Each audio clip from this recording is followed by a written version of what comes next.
Defense Secretary Lloyd Austin, meanwhile, testifying before the House Armed Services Committee yesterday, claiming that there was never a lapse in command and control during his secret hospital stay last month. He owns up to that. He did not handle the situation right, however. Florida Congressman Michael Waltz grilling Austin about his failure to notify President Biden and Congress that he was in the ICU for days. Watch. Did the President of the United States, the Commander-in-Chief, know on the 1st of January you were going to the hospital in an ambulance? He did not. Did he know on the 2nd of January that you had been admitted to critical care in the ICU? He did not. January 3rd comes around. Did the President know? He did not. Yes or no? He did not. This is not about process. You made this about process. This is about judgment and poor judgment. My teenage daughter knows to tell her supervisor if she's not going to work. The American people, truck drivers, bartenders, know they have to tell their boss or they get fired. But you've held yourself to a different standard, and that's unacceptable.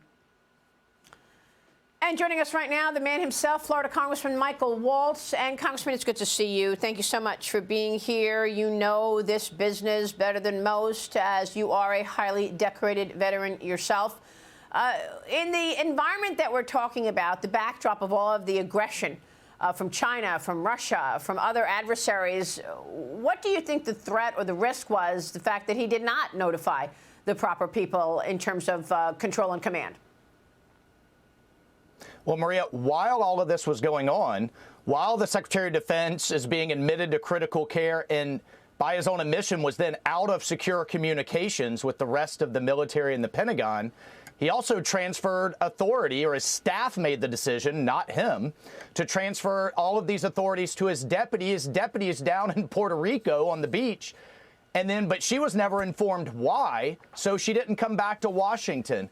Oh, by the way, Joe Biden was in the Virgin Islands at the time. Maria, this was a total dereliction of duty.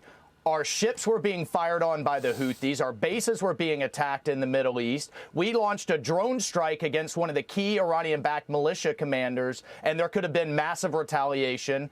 And who the hell was in charge?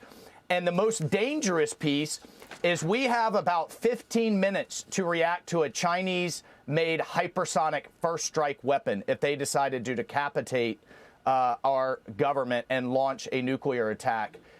This is a dereliction of duty. He should resign.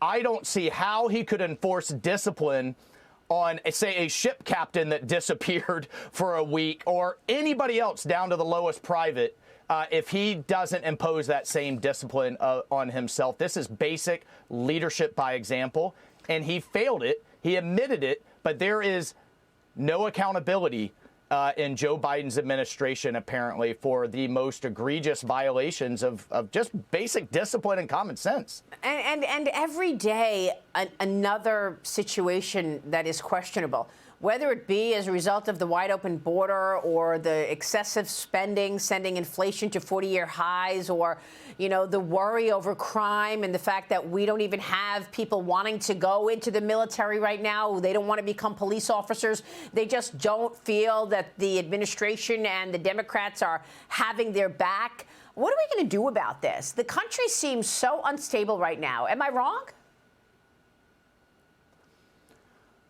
Well, no, you're not wrong, and I think what we're going to do about it is we need to win in November. In the meantime, between now and then, one of our roles in Congress is to put a spotlight on these kinds of incompetent, egregious abuses, and that's why we had the hearing yesterday. And look, I know there's a lot of frustrations about what we've gotten done or haven't gotten done in Congress, but if Republicans didn't have the majority, that hearing would have never even happened.